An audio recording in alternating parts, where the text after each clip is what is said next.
Assalamualaikum warahmatullahi wabarakatuh. Perkenalkan, saya Gilang Ramadan dari Prodi Administrasi Perkantoran D4A. Di sini saya akan menjelaskan tentang tugas UAS Etika Bisnis, yaitu analisis PT Coca-Cola. Yang pertama yaitu ada kewajiban karyawan dan perusahaan.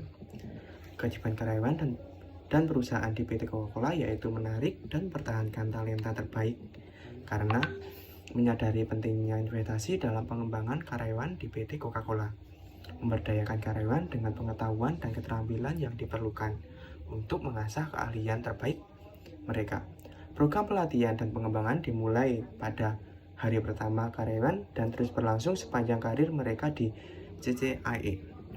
Dari tahun ke tahun, PT Coca-Cola merancang dan mengimplementasikan program pelatihan yang terbagi dalam 3 kategori. Yang pertama ada Core Competencies Training, bertujuan untuk memberikan perilaku, keterampilan, atau kualitas esensial yang harus dimiliki oleh seluruh karyawan untuk memenuhi kebutuhan perusahaan, terlepas dari pekerjaan atau mereka atau peran dalam organisasi. Yang kedua yaitu adalah Leadership Competencies Training, yaitu keterampilan, kepemimpinan, dan pembangunan perilaku untuk level manajerial. Yang ketiga ada Technical Competencies Training, yaitu mengembangkan keterampilan teknis tertentu untuk meningkatkan kinerja sehari-hari. Selanjutnya yang B yaitu etika produksi dan pemasaran. Etika produksi PT Coca-Cola yaitu yang pertama ada standar perilaku karyawan. Dalam melaksanakan kegiatan harus penuh kejujuran, tanggung jawab, integritas, keterbukaan, serta menghormati hak asasi manusia. Selanjutnya tata hukum. Seluruh karyawan perusahaan PT Coca-Cola wajib patuh terhadap hukum yang ada. Yang ketiga, karyawan. PT Coca-Cola menjamin karyawan dengan menerapkan K3 dalam setiap kegiatan produksi perusahaan. Yang keempat, lingkungan. Memiliki komitmen untuk melakukan perbaikan dalam pengelolaan lingkungan serta mendukung pembangunan di Indonesia. Selanjutnya ada inovasi. Inovasi produk senantiasa ada sejalan dengan kebutuhan dan semakin kompleks. Etika pemasaran PT Coca-Cola yaitu yang pertama ada program promosi. PT Coca-Cola memiliki program promosi yang beragam, tidak hanya untuk meningkatkan penjualan dan pemasaran, tetapi juga meningkatkan loyalitas konsumen terhadap produknya. Contohnya melalui konser musik, pameran promo, penukaran tutup botol, iklan TV. Selanjutnya ada layanan konsumen. PT Coca-Cola Bottling Indonesia Central Java memiliki customer service system, sistem pelayanan pelanggan yang didesain untuk meningkatkan kepuasan dan meningkatkan loyalitas konsumen secara terus-menerus terhadap produk Coca-Cola. Selanjutnya ada layanan produk pendingin. Riset membuktikan bahwa konsumen lebih suka membeli produk Coca-Cola dalam kondisi dingin. Selanjutnya ada HoReCa, yaitu produk Coca-Cola bekerjasama dengan hotel, restoran, dan kafe ternama. Contohnya McDonald's dan Pizza Hut. Selanjutnya ada etika periklanan di PT Coca-Cola. Jenis iklan yang digunakan oleh PT Coca-Cola yaitu iklan informatif dan iklan kompetitif. Karena selain menginformasikan jenis produknya, iklan ini juga mempertahankan serta memproteksi secara kompetitif kedudukan produsen di hadapan pelaku produksi lainnya, sehingga produk Coca-Cola tetap di atas produk lain. Dalam mengiklankan produknya, sedikit lebih melebihkan produk yang diproduksinya, tetapi tidak memberikan kelemahan dari produk tersebut. Contohnya, hidup ala Coca-Cola. Dari sebagian orang yang paham mungkin tidak bersifat manipulatif, tapi mungkin untuk orang yang kurang paham mungkin bersifat sedikit manipulatif. Tetapi tetap iklan yang diberikan menginformasikan produk dengan benar dan tidak menyesatkan konsumennya. Selanjutnya ada etika lingkungan hidup. CCIE Coca-Cola Amatil Indonesia berkomitmen untuk terus menghadirkan program-program berkelanjutan yang selaras dengan apa yang menjadi upaya pemerintah untuk mencapai target SDG di Indonesia.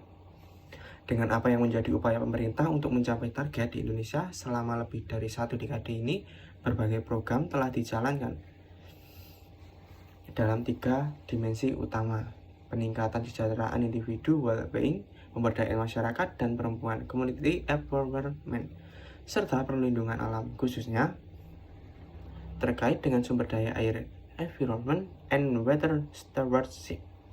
Pada dimensi perlindungan alam, secara konsisten Coca-Cola menjalankan komitmen water naturalnya untuk mengembalikan jumlah air yang terpakai dalam proses produksi kembali ke alam dan masyarakat melalui program sumur resapan. Lumbung air. Lebih dari 1 miliar liter air telah dikembalikan ke bumi melalui intervensi lebih dari 4.000 sumur serapan di berbagai daerah tangkapan air di Indonesia. Pada tahun 2015, Coca-Cola di Indonesia telah mencapai 164% water natural.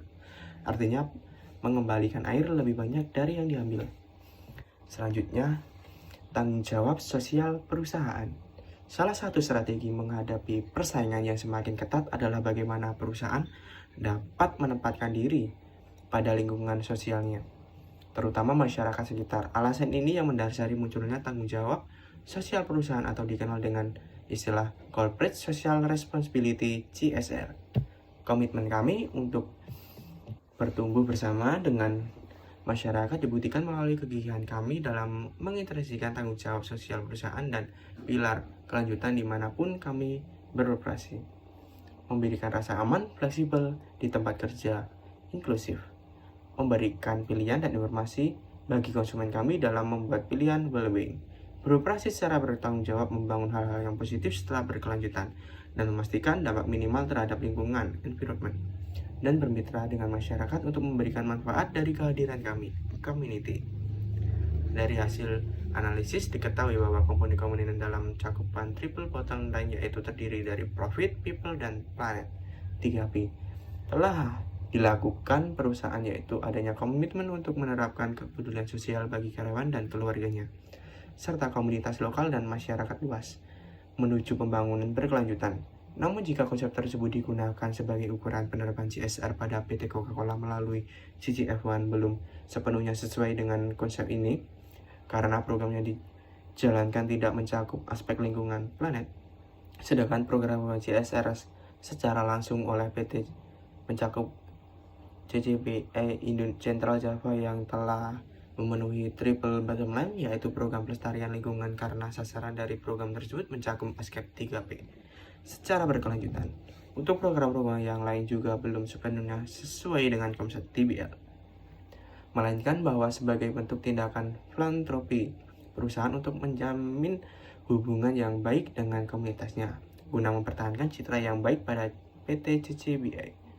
Kesimpulannya dari analisis Coca-Cola, yaitu program CSR PT Coca-Cola Indonesia lebih banyak sebagai bentuk tindakan filantropi yang bersifat sesaat karena adanya aturan pemerintah dan tuntutan masyarakat. Namun program tersebut berkembang ke arah pendampingan masyarakat yang puncaknya dengan didirikannya Yayasan Coca-Cola Indonesia tahun 2000. Bentuk program lebih banyak berorientasi sosial karena belum adanya aturan yang jelas mengenai bentuk CSR yang harus dilakukan dari pemerintah, sehingga perusahaan mempunyai kebijakan-kebijakan sendiri secara sukarela, voluntary, menyangkut jalannya program. Itu saja yang bisa saya jelaskan soal analisis dari PT Coca-Cola. Jika ada kesalahan kata atau kekurangan, saya minta maaf. Kurang dan lebihnya saya minta maaf. Saya akhiri. Wassalamualaikum warahmatullahi wabarakatuh.